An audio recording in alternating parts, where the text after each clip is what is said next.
Welcome students. मागच्या लेक्चरमध्ये आपण पेरिफेरल नर्वस सिस्टीम हा भाग कंप्लीट केला होता आणि पेरिफेरल नर्वस सिस्टीम यामध्ये त्याचे दोन प्रकार पाहिले होते आपण, that is somatic nervous system and autonomous nervous system. तर सोमॅटिक नर्वस सिस्टीम म्हणजे the nervous system that connects central nervous system to the voluntary or the skeletal muscles. तर ॲटोनॉमिक नर्वस सिस्टीम काय आहे? Autonomic nervous system transmits impulses from central nervous system to the involuntary organs and smooth muscles of body. बरोबर. Somatic nervous सिस्टीममध्ये व्हॉल्युंटरी control आहे, skeletal मसल्सवर control आहे. तर autonomic nervous सिस्टीममध्ये इनव्हॉल्युंटरी organs आणि स्मूथ मसल्स यांच्यावर कंट्रोल आहे किंवा त्या ठिकाणी इम्पल्स पोहोचवल्या जातात. Autonomous nervous system consists of a special set of peripheral nerves that regulates the activities of involuntary organs like cardiac muscles, smooth muscles, glands, etc. यामध्ये हे ज्या स्पेशलाइज्ड किंवा इनव्हॉल्युंटरी ऑर्गन्स आहेत, कार्डियाक मसल्स किंवा वेगवेगळ्या glands, तर यांच्या activity regulate करण्यासाठी पेरिफेरल नर्व्ह याचा एक स्पेशल सेट पाहायला मिळतो. In this impulses are conducted from the central nervous system by an axon that synapse with an autonomous ganglion. तर यामध्ये सेंट्रल नर्वस सिस्टीमकडून येणारा जो ॲक्झॉन आहे तो एका सिनॅप्सद्वारे ॲटोनॉमस गँग्लियॉनशी जोडलेला आहे. आणि हा सिनॅप्सच्या अगोदर असणारा जो काही न्यूरॉन आहे, it is called as pre ganglionic neuron. गँग्लियॉनच्या अगोदर असणारा, प्री म्हणजे बिफोर, गँग्लियॉनच्या अगोदर असणारा म्हणजे pre ganglionic neuron. And the second neuron in this ganglionic pathway has an axon that extend from autonomic ganglion to the effector organ. It is known as postganglionic neuron.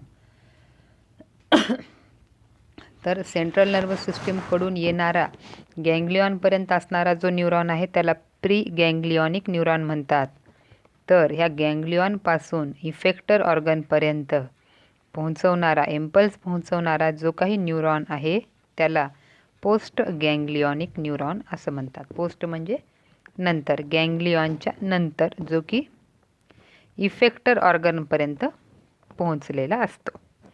This autonomic nervous system consist of two parts, sympathetic nervous system and parasympathetic nervous system.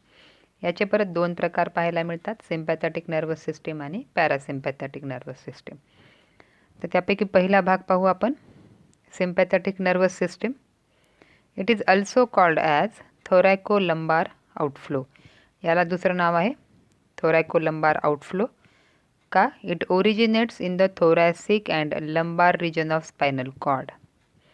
आता ही sympathetic nervous system जी आहे ही thoracic आणि lumbar रिजनची जी spinal cord, ज्या spinal नर्वचा भाग आहे T1 to L3, या एरियामध्ये आपल्याला सिम्पॅथॅटिक नर्वस सिस्टीमचे फायबर्स पाहायला मिळतात. आणि it consist of 22 pairs of sympathetic ganglia. तर यामध्ये जे सिम्पॅथॅटिक गँग्लिया आहेत त्यांच्या किती पेअर आहेत? 22 pairs. And these sympathetic ganglion lie on a pair of sympathetic cord on lateral side of spinal cord. तर सेंट्रल जी स्पायनल कॉर्ड आहे, व्हर्टेब्रल कॉलममध्ये असणारी जी आपली स्पायनल कॉर्ड आहे, हिच्या दोन्ही बाजूला सिम्पॅथॅटिक कॉर्ड असते आणि या सिम्पॅथॅटिक कॉर्डवर हे सिम्पॅथॅटिक गँग्लियॉन प्रेझेंट आहेत. यांची टोटल संख्या किती आहे? 22 पेअर्स. ठीक आहे. The pre ganglionic nerve fibres are short. यामध्ये प्री गँग्लियॉनिक नर्व फायबर्स हे शॉर्ट आहेत. का? कारण सेंट्रल नर्वस सिस्टीमपासून निघून ते कुठपर्यंत आहेत? सिम्पॅथॅटिक गँग्लियॉनपर्यंत आहेत. आणि सिम्पॅथॅटिक गँग्लियॉन हा स्पायनल कॉर्डच्या आयदर साईड जवळच आहे, त्याच्यामुळे प्री गँग्लियॉनिक नर्व फायबर्स हे शॉर्ट आहेत. तर पोस्ट गँग्लियॉनिक नर्व फायबर्स हे लॉंग आहेत. Then adrenaline and non adrenaline is produced at the terminal end of post ganglionic nerve fibres at the effector organs. Hence it is called as adrenergic fibre. आता sympathetic nervous सिस्टीमचे जे काही post ganglionic nerve fibres आहेत, यांचं जे शेवटचं टोक आहे त्या ठिकाणी ॲड्रेनालिन आणि नॉन ॲड्रेनालिन हे 2 हार्मोन्स तयार केले जातात आणि त्यामुळं यांना ॲड्रेनर्जिक फायबर्स असं सुद्धा म्हणतात. Sympathetic nervous system controls body activities during emergencies. Sympathetic nervous सिस्टीमचं काम कधी आहे? बॉडीच्या ज्या काही ॲक्टिव्हिटीज आहेत इमर्जन्सी कंडिशनमध्ये त्या कंट्रोल ठेवणं. These are also called as fight or flight response. Emergency condition म्हणजे ज्या काही अत्यायिक अशा काही हालचाली आहेत, जसं आपण म्हणतो की एकतर फाईट करणे नाहीतर फ्लाईट करणे, पळून जाणे, या दोन्ही कंडिशनमध्ये सिम्पॅथॅटिक नर्वस सिस्टीम ही स्टिम्युलेट होत असते. It has excitatory and stimulating effect on most of organs of body. जे बॉडी पार्ट्स आहेत त्यावर ह्यांची ॲक्शन कशी आहे? स्टिम्युलेशन किंवा एक्सायटरी, उत्तेजना देणारी आहे. Accept in digestive and excretory system. फक्त डायजेस्टिव्ह सिस्टीम आणि एक्सक्रिटरी सिस्टीम या 2 ठिकाणी मात्र ह्याची ॲक्शन ही आपल्याला पाहायला मिळत नाही. अदरवाईज सिम्पॅथॅटिक नर्वस सिस्टीमची ॲक्टिव्हिटी कशी आहे? उत्तेजना देणारी, एक्सायटरी किंवा स्टिम्युलेशन देणारी. आता बघू parasympathetic nervous system. It is also called as craniosacral outflow. याला दुसरं काय नाव आहे? Craniosacral. It consist of branches from the cranial nerves. ह्याच्यामध्ये बघा क्रॅनियल नर्व्सच्या काही ब्रांचेस आहेत. नर्व नंबर 3, 7, 9 आणि 10. Again sacral branch second and third and spinal branch that is कितवी नर्व आहे? 4th nerve. अशा या नंबर ऑफ नर्व्सने बनलेली ही पॅरासिम्पॅथॅटिक नर्वस सिस्टीम आहे. It consist of ganglia which are very close or within the wall of effector organ. आता यामध्ये असणारे जे गँग्लियॉन आहेत हे कसे आहेत? हे इफेक्टर ऑर्गनच्या जवळ आहेत किंवा इफेक्टर ऑर्गनच्या वॉलमध्ये आहेत. सिम्पॅथॅटिक नर्वस सिस्टीमचे गँग्लियॉन हे कसे आहेत? स्पायनल कॉर्डच्या दोन्ही बाजूला जी सिम्पॅथॅटिक कॉर्ड आहे त्याच्यावर ह्याचे गँग्लियॉन असतात. तर पॅरासिम्पॅथॅटिकमध्ये जो इफेक्टर ऑर्गन आहे त्याच्याजवळ किंवा त्याच्या वॉलमध्येच हे गँग्लियॉन पाहायला मिळतात. The pre ganglionic nerve fibres are long and post ganglionic nerve fibres are short. आता इथे एक्झॅक्ट अपोजिट लेंथ पाहायला मिळते, कारण प्री गँग्लियॉनिक नर्व म्हणजे सेंट्रल नर्वस सिस्टीमकडून येणारा जो काही गँग्लियॉनपर्यंत येणारा नर्व फायबर आहे तो लांब आहे आणि गँग्लियॉन हा इफेक्टर ऑर्गन जवळच प्रेझेंट आहे. त्यामुळे गँग्लियॉनपासून निघणारा पोस्ट गँग्लियॉनिक नर्व फायबर हा मात्र छोटा आहे. सिम्पॅथॅटिकमध्ये उलट आहे, कारण सिम्पॅथॅटिक गँग्लियॉन हे स्पायनल कॉर्डच्या जवळ आहेत. त्यामुळे प्री गँग्लियॉनिक नर्व फायबर छोटा आहे आणि तिथून निघणारा पोस्ट गँग्लियॉनिक नर्व फायबर हा मोठा आहे. इथं उलट आहे. Acetylcholine is produced at the terminal end of post ganglionic nerve at the effector organ and hence these are called as cholinergic fibres. जसं सिम्पॅथॅटिक नर्वस सिस्टीममध्ये ॲड्रेनालिन आणि non adrenaline हे 2 घटक तयार होतात, तसं पॅरासिम्पॅथॅटिक नर्वस सिस्टीममध्ये post ganglionic nerve फायबरच्या टर्मिनल एंडला ॲसिटाइल कोलिन हा घटक तयार होतो आणि म्हणून पॅरासिम्पॅथॅटिक नर्वस सिस्टीमला दुसरं नाव काय आहे? Cholinergic fibres. Parasympathetic nervous system is antagonistic to sympathetic nervous system. Parasympathetic nervous सिस्टीमचं काम हे कसं आहे? सिम्पॅथॅटिक नर्वस सिस्टीमच्या अँटागोनिस्ट म्हणजे अपोजिट. मग नेमकं काय करतं आहे?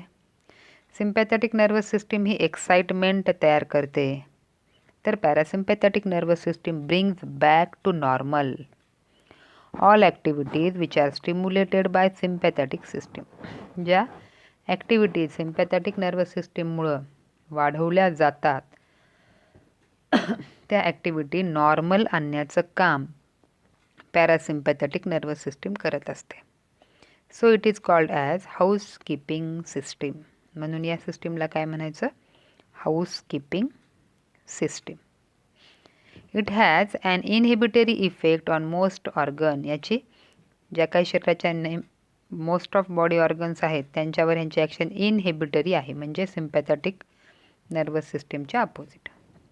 The activities those associated with digestion, peristalsis and micturition which are inhibited by sympathetic system are accelerated by parasympathetic system. आपण पाहिलं की सिम्पॅथॅटिक नर्वस सिस्टीमची डायजेस्टिव्ह सिस्टीम आणि एक्सक्रिटरी सिस्टीमवर जी ॲक्शन आहे ही इनहिबिटरी आहे, कमी करणारी आहे, आणि तीच पॅरासिम्पॅथॅटिक नर्वस सिस्टीममध्ये त्या ऑर्गनची ॲक्टिव्हिटी वाढवली जाते. तर अशा पद्धतीने सिम्पॅथॅटिक आणि पॅरासिम्पॅथॅटिक नर्वस सिस्टीम हे दोन्ही मिळून ॲटोनॉमस नर्वस सिस्टीम ही तयार करत असतात आणि गरजेनुसार शरीरामध्ये दोघंही त्यांचे कामं करत असतात. तर इथे एक कॉलम दिलेला आहे ज्यामध्ये सिम्पॅथॅटिक आणि पॅरासिम्पॅथॅटिक नर्वस सिस्टीमचं कंपॅरिझन दिलेलं आहे. पहिला ऑर्गन आहे हार्ट बीट. तर आपल्याला माहीत आहे सिम्पॅथॅटिक जी नर्वस सिस्टीम आहे हिच्यामुळे स्टिम्युलेशन होते, त्यामुळं हार्ट रेट हा वाढतो. तर पॅरासिम्पॅथॅटिक इफेक्टमुळं हार्ट रेट हा कमी होतो. ब्लड व्हेसल्समध्ये सिम्पॅथॅटिक नर्वस सिस्टीममुळं ब्लड व्हेसल्स त्या कॉन्ट्रॅक्ट होतात, तर पॅरासिम्पॅथॅटिक नर्वस सिस्टीममुळं त्या डायलेट होतात. देन ब्लड प्रेशरचा जर विचार केला तर ब्लड व्हेसल कॉन्ट्रॅक्ट झाल्यामुळं सिम्पॅथॅटिक इफेक्ट म्हणून ब्लड प्रेशर वाढलेला पाहायला मिळतो. तर parasympathetic effect blood vessel dilate झाल्यामुळं ब्लड प्रेशरसुद्धा आपोआप कमी होतो.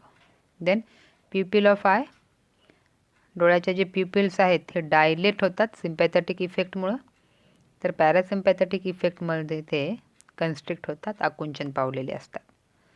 त्यानंतर गॅस्ट्रो इंटेस्टायनल मुवमेंट ह्या काय झालेल्या आहेत सिम्पॅथॅटिकमध्ये? रिटार्ड होणे, त्यांची स्पीड कमी झालेली आहे पेरिस्टाल्टिक मुवमेंटची. तर पॅरासिम्पॅथॅटिक नर्वस सिस्टीमच्या इफेक्टमुळं दॅट ॲक्सरलेट रेट हा काय होतो? पेरिस्टाल्सिसचा वाढतो. युरिनरी ब्लॅडरवर सिम्पॅथॅटिक नर्वस सिस्टीममुळं ब्लॅडर हे रिलॅक्स होतं आहे, तर पॅरासिम्पॅथॅटिक नर्वस सिस्टीममध्ये ब्लॅडर हे काय होते? कॉन्ट्रॅक्ट होते. असा आपल्याला एक्झॅक्ट अपोजिट इफेक्ट हा सिम्पॅथॅटिक आणि पॅरासिम्पॅथॅटिक नर्वस सिस्टीममध्ये प्रत्येक बॉडी ह्या इनव्हॉल्युंटरी ऑर्गन्स आहेत त्या ठिकाणी पाहायला मिळतो.